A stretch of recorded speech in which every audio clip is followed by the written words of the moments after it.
मुकुंदवाड़ी में विजिट करने आए सर आप, तो क्या हाल हमारे क्या हाल? देखिए, पुलिस और प्रशासन की गुंडागर्दी अगर देखने का है तो यहाँ पर हमें देखने को मिल रही है। उसमें कायदे कानून सबके लिए बराबर होते हैं, लेकिन किसी एक आमदार के बोलने के ऊपर गोर गरीब लोग जो यहाँ पर अपनी रोजी रोटी मेहनत करके पेट भरने का काम कर रहे हैं, उनको यहाँ पे इस तरीके से बुलडोज़र लाके है तो पूरी दुकानों को ज़मींदोस्त कर देने का। दूसरा ये है कि कोई भी नियम ये कहता है कि अगर आपको अतिक्रमण हटाना भी है तो आपको नोटिस देना पड़ता है। इतने सालों से यहाँ पर ये रोज़ कारोबार करने वाले लोग वो अतिक्रमण को हटाने से पहले आप किसी को है तो अपना सामान तक निकालने के लिए नहीं दिए। और कौन से धन्ना सेठ यहाँ पर काम कर रहे थे, छोटे छोटे, किसी का गैरेज है, किसी की छोटी मोटी दुकान है, छोटा होटल कोई चला रहा है करके।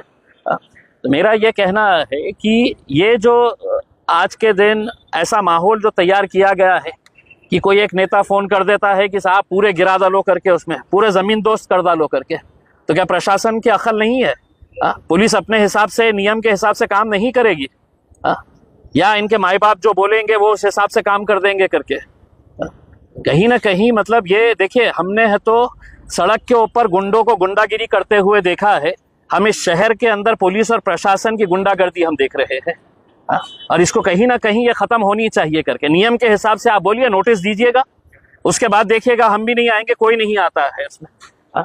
लेकिन ऐसी हरकतें करना, और अगर हमने आपको अगर बता दे बहुत सारी जगहों के ऊपर जहाँ पर अतिक्रमण है और जहाँ पर अधिकारी आँख बंद करके वहाँ से गुजरते हैं, तो क्या आप उसके ऊपर भी कार्रवाई करेंगे? आप देखिए, ये आप तर्क लगा रहे हैं कि यहाँ पर एक लड़के की हत्या हुई है, जिसने हत्या किया है उसके ऊपर कानूनी जो भी कार्रवाई होनी चाहिए वो होनी चाहिए, हम भी उसकी मांग करेंगे।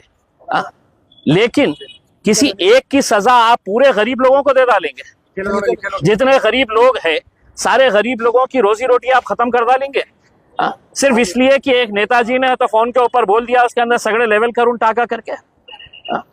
तो मेरे हिसाब से ये जो चल रहा है, हम पुलिस से, प्रशासन से हम सहयोग करेंगे, हम साथ देंगे, शहर के विकास के अंदर हम कहीं पर भी कोई बाधा नहीं लेकर आएंगे।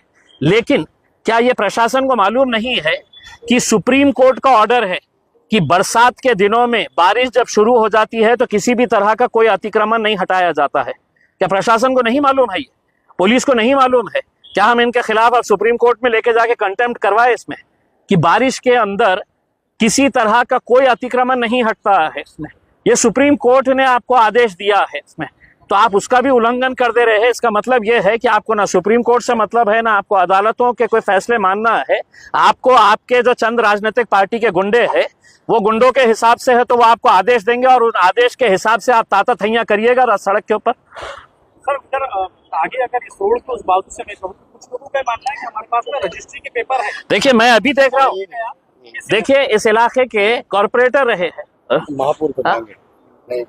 डांगे साहब, जो है वो यहाँ की नुमाइंदगी करने वाले हैं। आज उनके पास जो पेपर्स है, वो पेपर्स बताता है कि वो टैक्स भर रहे हैं। कहाँ जा रहा था टैक्स? महानगर पालिका ही ले रही थी, फिर बिठाया क्यों गया था अगर ये इलीगल था तो? आप यहाँ पर है तो लाइट का मीटर दिए हुए है, लीगल तरीके से लाइट का मीटर आपने दिए हुए है, आपने इनको रेगुलराइज। मैं समझ सकता हूं कि आपको सड़क चौड़ी करने का है, आपको 100 फीट चाहिए। ये लोगों ने यहां तक कहा कि हम 100 नहीं 110 फीट दे देते हैं करके उसमें।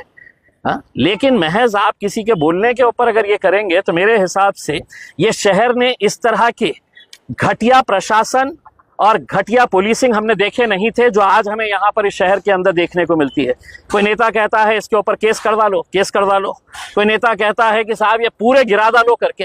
तो आप ऐसा करिएगा कि पुलिस डिपार्टमेंट बंद कर दीजिएगा, आप है तो प्रशासन का दफ्तर बंद कर दीजिएगा और उन नेताओं के दफ्तर के अंदर जाके बैठ जाइएगा आप।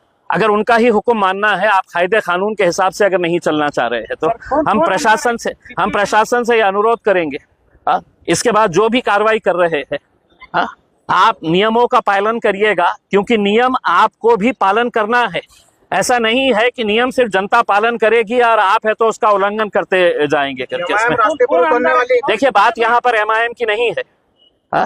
मैं यहाँ पर एक MIM की हैसियत से नहीं आया हूँ, मैं यहाँ पर इस शहर का एक नागरिक जिसने इस जिले का प्रतिनिधित्व किया है, उसमें क्या वजह है कि इतने सारे नेता आज इस शहर के अंदर मंत्रियां हैं, आमदार है, खासदार है, जब गरीबों की बारी आती है तो कोई उठ के नहीं आता है? सबके बोला सब क्या क्या वजह है बताइए मुझे। देखिए, मुझे जितनी जानकारी मिली है, जितने वीडियोस हमने देखे हैं, आप यहाँ का उदाहरण अगर आपको लेना है कि साहब एक नेता ने बोल दिया, चलिए मैं अब आपके जरिए प्रशासन को बोलता हूँ, मार्केट कमेटी के अंदर जो इलीगल बिल्डिंगें बनाई जा रही है, इलीगल कंस्ट्रक्शन हो रहा है, वहां पर आप नोटिस देते हैं कि इसको हम गिराने वाले हैं, और इतने दिनों तक ये खेल खेलते रहते हैं कि आज गिराएंगे, कल गिराएंगे, परसों गिराएंगे करके, और आखिर में वो जाकर है तो हाईकोर्ट से कोर्ट से जाकर स्टे लेके आ जाते हैं।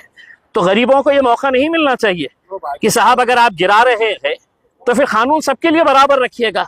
मार्केट कमेटी के अंदर भाजपा के कुछ बड़े नेता उसके अंदर शामिल है, जो मार्केट कमेटी की करोड़ों रुपए की जमीन जो है वो बिल्डरों को बेच रहे हैं, खुद आधा खा रहे हैं, आधा बांट रहे हैं बिल्डरों को, तो उसके लिए कानून अलग है। ये गरीब लोगों की कोई आवाज नहीं है तो इनके लिए कानून अलग है। लेकिन एक बात ये भी समझ लीजिएगा, उसमें अगर गरीब सड़क के ऊपर उतरा तो ना पुलिस काम में आती है, ना प्रशासन काम में आता है। हम आपको एक चेतावनी दे रहे हैं कि इस तरह की ऐसी कोई हरकत ना करे कि दोबारा गरीब को सड़क के ऊपर, क्योंकि वैसे भी इनको आपने सड़क के ऊपर लेकर आ गए हैं। अब इनके पास कुछ चारा नहीं बचा है, इनकी रोजी रोटी का कोई सहारा नहीं है। तो ये अगर सड़क के ऊपर आएंगे तो मेरे हिसाब से अगर इसके बाद जो भी कुछ इश्यू अगर होगा तो यहाँ की पुलिस, यहाँ का प्रशासन और यहाँ के वो नेता जो अपने आप को बहुत तुर्रम खान समझ ले रहे हैं कि हमारी हुकूमत है करके हम कुछ भी करवा सकते हैं, हम एक मर्तबा ये बर्दाश्त किए हैं। दोबारा अगर ये होगा तो हम हर तरह की लड़ाई लड़ने के लिए तैयार हैं। कौन है नेता, कौन है नेता?